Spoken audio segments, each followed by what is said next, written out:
Ok, pessoal, voltamos. Agora vamos saber do Ático sobre o que ele fala nesse livro aqui. Uma breve estada em Teresópolis. A infância foi passada em São Cristóvão, bairro da zona norte do Rio. Aos 12 anos, mudança para o Leblon, vida nova, convivência com a classe média. Chegava ao Colégio Estadual Souza Aguiar, no centro do Rio. 1962, quando pôde, ele diz aqui, quando pôde exercitar pela primeira vez a sua habilidade como escrevinhador. A passagem pela antiga Universidade do Brasil, atual Universidade Federal do Rio de Janeiro, também pela Faculdade de Filosofia, curso de Ciências Sociais, durou até a entrada em vigor do Ato Institucional número 5, no distante ano de 1968. Nessa época, virei jornalista.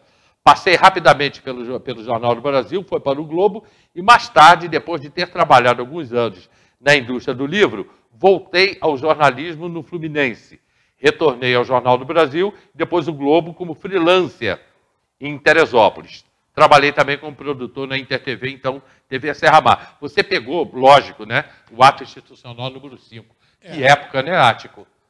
Foi uma época interessante. A censura em cima. A censura em cima. Mas, no primeiro momento, aí tem uma coisa que é preciso eu esclarecer aí.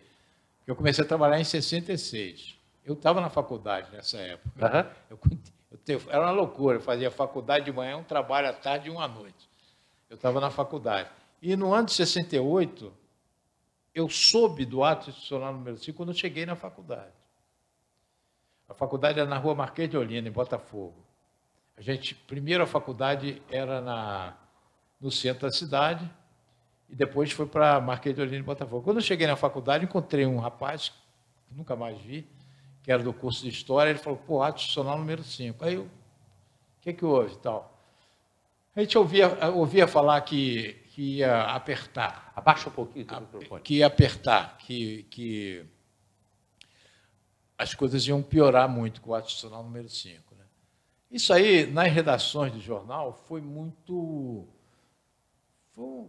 uma coisa horrível, se você pensar, porque botavam um censor lá, uma pessoa desqualificada, e o que ele desconfiasse que era uma coisa de esquerda, ele mandava cortar. E os jornais, no começo, faziam piada com isso. Né? Saiu uma matéria, o cara publicava uma outra coisa que não tinha nada a ver. Eu me lembro de uma matéria que, quando eu estava no Globo, uma matéria que saiu do Correio da Manhã.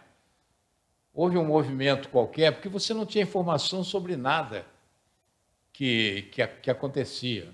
Você não tinha informação sobre nada. Primeiro, você não tinha os veículos que você tem hoje. Então, para mostrar que estava acontecendo alguma coisa, fotografaram a praia do Leblon com uma porção de barcos de guerra brasileiros passando para algum lugar. Aí, se você ficou desconfiando que havia alguma coisa nessa época. Então, você colocava piada, colocava charges antigas. Saiu, de repente, no meio da página, assim, tinha uma charge antiga. Depois, isso foi tão apertado que nem isso podia se fazer mais. Entendeu? E tinha coisa triste de você... De repente, você chegava na redação, estava aquele burburinho que alguém tinha sumido. E muita gente nunca mais apareceu. E acontecia mesmo, né? Aconteceu. Ótimo, agora fala já estão perguntando aqui, voltou o nosso Facebook, estão perguntando, o Jaime Palmares, conhece? Está mandando aqui, grande amigo, abraços Ático. Jaime Palmares. Sei quem é, Jaime, meu amigo. A Grécia está aqui perguntando onde tem o livro para vender, se você já está vendendo. Tem nas livrarias de Teresópolis. Já tem nas livrarias. Livraria de Teresópolis. Tá. Breve estada em Teresópolis. O que você conta aqui nesse livro? Essa é uma história de um jornalista. Tá? Um jornalista que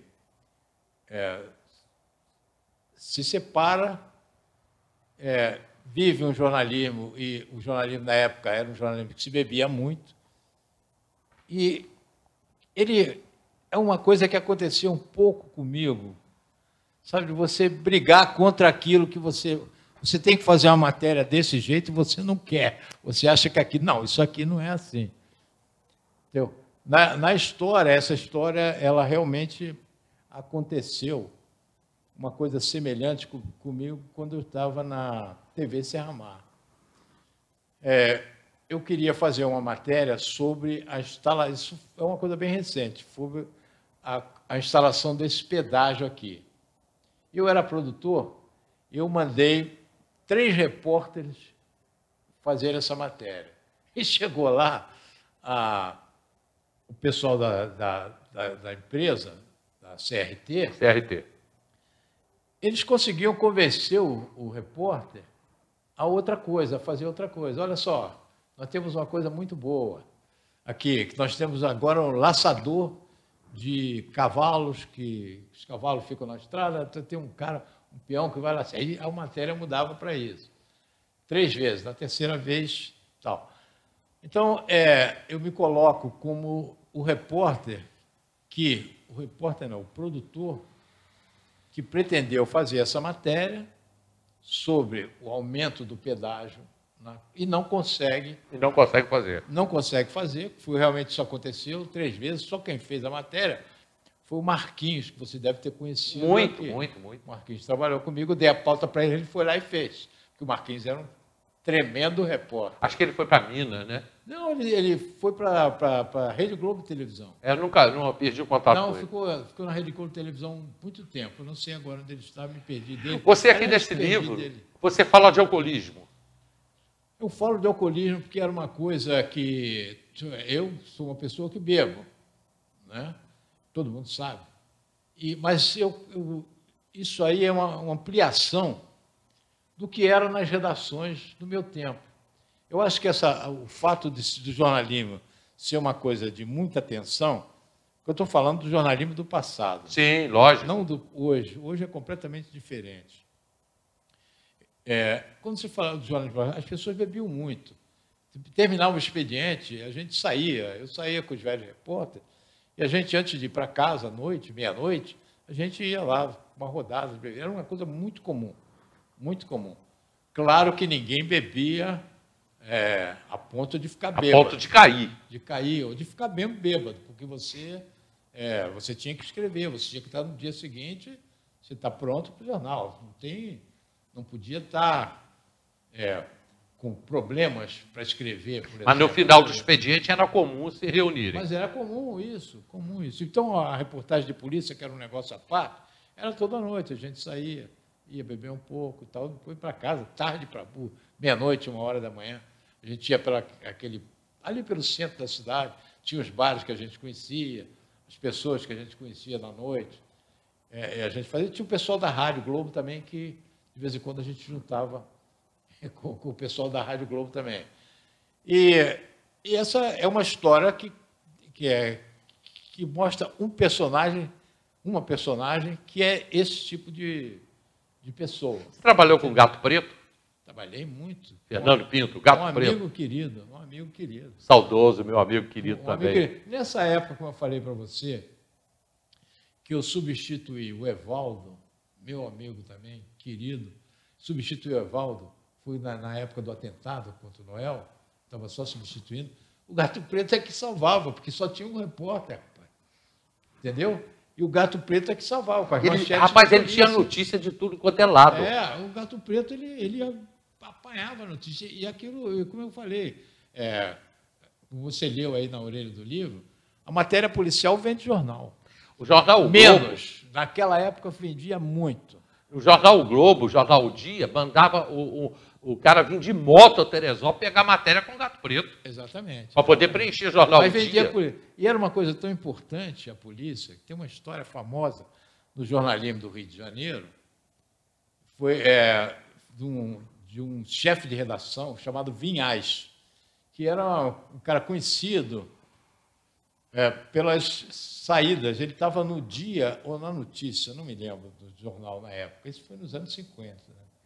E ele começou, não tinha matéria, não tinha uma manchete no jornal, não tinha nada, não tinha acontecido nada. Aí o cara começa a telefonar para os setoristas, os caras que ficam no hospital, o cara que fica no necrotério, o cara que fica nos hospitais todos. O que tem aí? O cara não tem nada, cara. Infelizmente, o plantão está absolutamente calmo. Não tinha defunto. E o Vinhais cada vez mais desesperado, né? Como é que eu vou botar o jornal para vender amanhã? Aí ele ligou para o Souza Aguiar, acho que foi Souza Aguiar. Hospital. O Hospital Souza Aguiar. E o setorista falou para ele, ô Vinhais, eu não posso fazer nada, cara. Olha só tem uma pessoa aqui, foi uma moça, que ela comeu um cachorro quente, aqui numa barraquinha, e passou mal e veio aqui para o hospital. É a única pessoa que está sendo atendida. Ele pegou a manchete dali. Aliás, pegou a manchete. Cachorro fez mal à moça. E vendeu o jornal. Né? Essas histórias no jornalismo, não me lembro de todas, mas essas histórias no jornalismo são sensacionais. E era assim que era feito o jornalismo. Né? Porque quando ele botou essa matéria, vendeu o jornal. No final, aquilo é uma chamada, né? Um texto chamado embaixo da chamada, e aquilo, todo mundo comprou o jornal, né? Para ver que o cachorro fez mal à moça. Pô. E vai por aí, esse era o jornalismo desse tempo. Então, essa tensão, essa coisa toda, e uma coisa que eu, depois de algum tempo, eu já não estava aguentando mais, é você viver sempre, 24 horas por dia, o outro lado da vida, o lado ruim. Porque você, como repórter, você vê o lado ruim da vida muito mais que o cara que está na delegacia. Porque enquanto você faz 2, 3, 4 casos, você faz 2, 3, 4 casos, quem está na delegacia faz um, é o caso que chega lá, na mão dele. Né? Então, esse livro, ele conta a história de um repórter que briga com a direção do jornal, sai e resolve dar um tempo. E vem para Teresópolis. Vem para Teresópolis para dar um tempo. Quando ele está em Teresópolis, ele é procurado outra vez para alguém que oferece uma proposta de emprego para ele, que não é bem uma proposta de emprego, mas é para fazer uma reportagem, um tipo de reportagem. É uma reportagem complicada, investigativa, e que ele começa a fazer, começa a encontrar as dificuldades naturais de uma reportagem que envolve juízes, desembargadores e tal. O resto eu não conto, porque senão a pessoa não vai ler o livro. Não vai comprar o livro. Não vai comprar. É que vai perder a graça o final do livro. Olha só, minha gente, o livro Breve Estado em Teresópolis, uma viagem pelos bastidores da reportagem, está em todas as livrarias aí da cidade. Do meu amigo José Ático, jornalista da Antiga, já aposentado. Está aposentado, né, Ático? Estou aposentado. A gente nunca se aposenta, porque está sempre escrevendo alguma coisa. Muitas histórias a contar. Parte dessas histórias eu vivenciei com ele no jornal A Gazeta e eu na Rádio Teresópolis, mas aos sábados tinha o programa Debates, né? Que volta e meia o Ático também estava lá no programa Debate, Ático, Valdair, Vanderlei, enfim, uma turma que fez uma história lindíssima em Teresópolis, e a história, aos poucos, ela vai sendo contada, e Ático está me dando uma ideia aqui para um quadro que eu vou criar aqui no programa. Já me deu uma ideia, já estou com vontade de criar um quadro aqui no programa, falando de um passado recente. Vamos voltar na história aí, 30, 40 anos aí, vamos ver se a gente conta um pouquinho da nossa história do jornalismo em Teresópolis. A ideia que veio agora.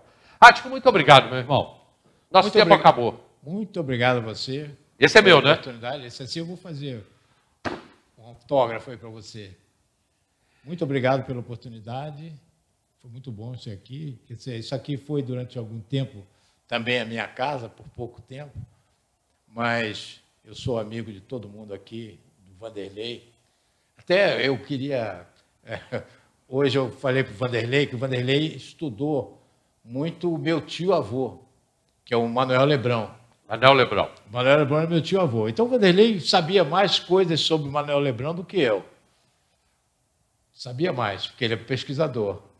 Aí hoje eu contei uma novidade que ele não sabe. Só isso você não sabia, vou te passar agora. Olha só, pessoal, aí os jovens que gostam de histórias, e tem aqui em Teresópolis jovens que gostam de história, ainda estamos aqui, ainda tem algumas figuras aqui, e aos poucos todos vão embora, como o ano passado nós perdemos aí o Zé Carlos Lippe e o Tião Correia, que fizeram parte de uma história também da imprensa aqui em Teresópolis. Nós temos algumas pessoas em Teresópolis ainda, eu digo ainda porque o tempo vai passar para todo mundo, que é Vanderlei Pérez, José Ático, Dr. Ferradeira, que é um dos grandes historiadores do Brasil. Tá? Já não vejo Ferradeira há algum tempo, deve estar intocado por causa do Covid. Né? Enfim, que tem histórias para contar. Tá? E a gente não pode deixar essa história morrer. Ático, meu irmão, muito obrigado. Obrigado a você. Pessoal, estou fechando o programa de hoje. Espera aí, deixa eu ir lá. Eu sempre tenho que ir lá no meu computador. Quer ver? Deixa eu pegar meu computador. Eu sempre esqueço o danado do meu... Olha o meu computador aqui, Ático. Beleza. Esse é o meu computador. Esse aqui é novo, hein? Esse é o meu computador. Amanhã quem vai estar aqui no programa vai ser muito bom. Marquinhos Barbosa. Quem é Marquinhos Barbosa? Banda 5 Estações. Alô, pessoal do Comari. Aí, esse os jovens conhecem, né? Marquinhos vai estar aqui amanhã contando a sua história. E eu tenho história com o Marquinhos Barbosa. Aliás, ele tem história comigo. Nós iniciamos juntos, eu apresentando um programa de calouros, 1980 e alguma coisa. Marquinhos Barbosa, menino, começando a cantar ali. Marquinhos Barbosa, Ronaldo Fialho, Wenderson Rosa, Irmãos Rosa. Aí depois tinha o Zé Désio com o Casarão da Fazenda. Bom, isso é o papo de amanhã. Marquinhos Barbosa vai estar aqui com a gente, hein? Vai ser um programaço, vou gostar muito. Muito obrigado a todos vocês, até o próximo programa. Tchau, tchau.